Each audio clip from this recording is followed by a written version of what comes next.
Incursion massive de drones russes en Pologne cette nuit. La Pologne, membre de l'OTAN, a annoncé avoir abattu des objets hostiles dans son espace aérien. On en parle avec Ulrich Buna, analyste géopolitique et chercheur associé chez Open Diplomatie. Merci d'être avec nous. Bonjour. Bonjour. Alors, depuis le début du conflit, là, c'est vraiment une première là, pour ce pays. Alors effectivement, il y avait déjà eu de façon très ponctuelle un ou deux drones russes qui avaient survolé le territoire polonais, mais il n'y avait jamais eu de réaction de la part de la Pologne. C'était des incursions très brèves. Il faut savoir que donc finalement la Pologne est frontalière de l'ouest de l'Ukraine.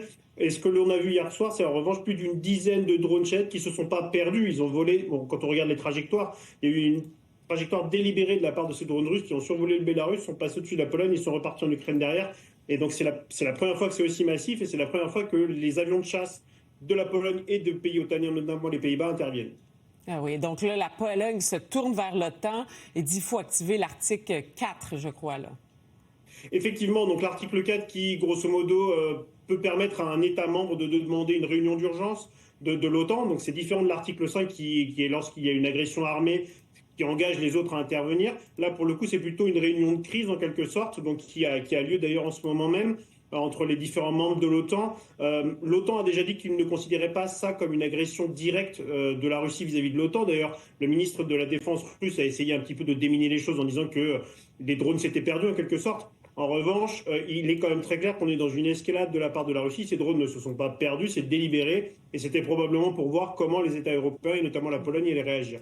Ah oui. Et comment la Pologne va réagir? L'armée se prépare?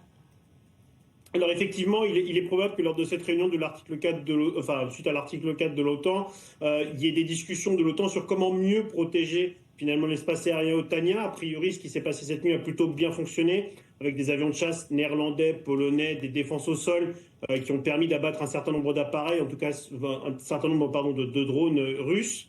Donc il est probable qu'on va chercher, côté otanien, à améliorer la réponse, notamment les délais de réponse.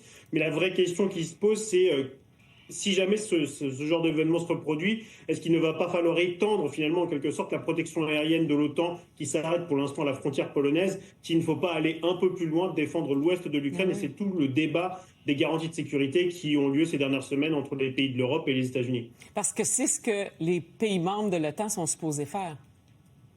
Alors, pour l'instant, oui, effectivement, défendre l'espace aérien de l'OTAN, ça, c'est une des responsabilités de l'OTAN. Et c'est d'ailleurs la première fois, depuis que l'OTAN a été créée, qu'il y a véritablement des objets hostiles qui rentrent dans l'espace aérien de l'OTAN et qui nécessitent une intervention militaire. On a effectivement des fois des avions russes ou soviétiques à l'époque qui rentraient on va dire, dans l'espace aérien de l'OTAN, mais qui en ressortaient directement. Là, c'est la première fois qu'on a des avions de chasse qui interviennent, qui abattent des objets.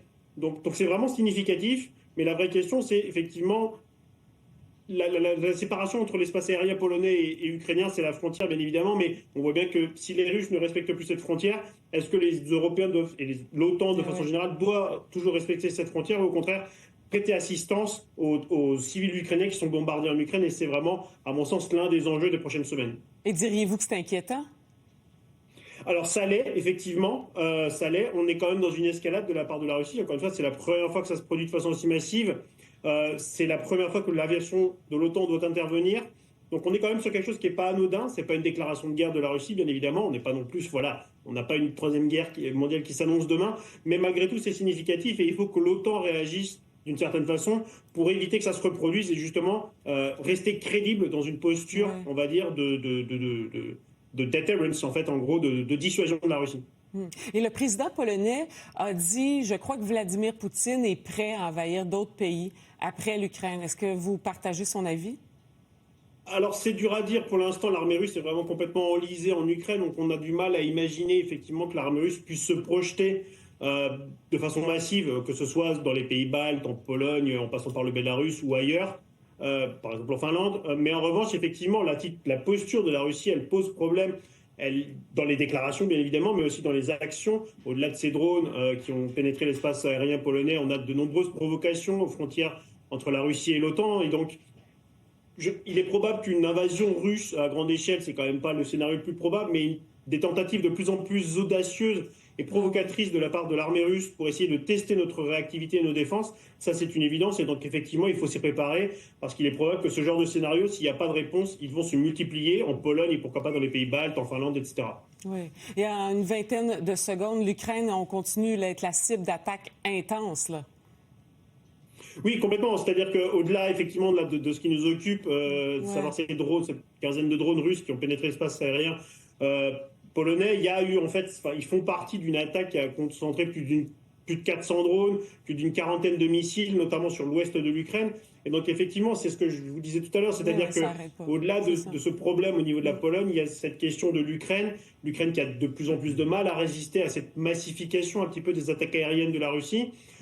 Elle manque de moyens aériens, que ce soit des avions de chasse, des systèmes solaires. Et donc, effectivement, est-ce que l'OTAN va continuer à voir ça se produire à ses frontières sans réagir ou va décider d'intervenir en protégeant au moins, en mettant en place une no-fly zone sur l'ouest de l'Ukraine? À mon sens, c'est l'un des débats fondamentaux qui doivent avoir lieu ces prochaines semaines pour voir ce qu'on peut faire pour aider l'Ukraine et véritablement dissuader la Russie de recommencer.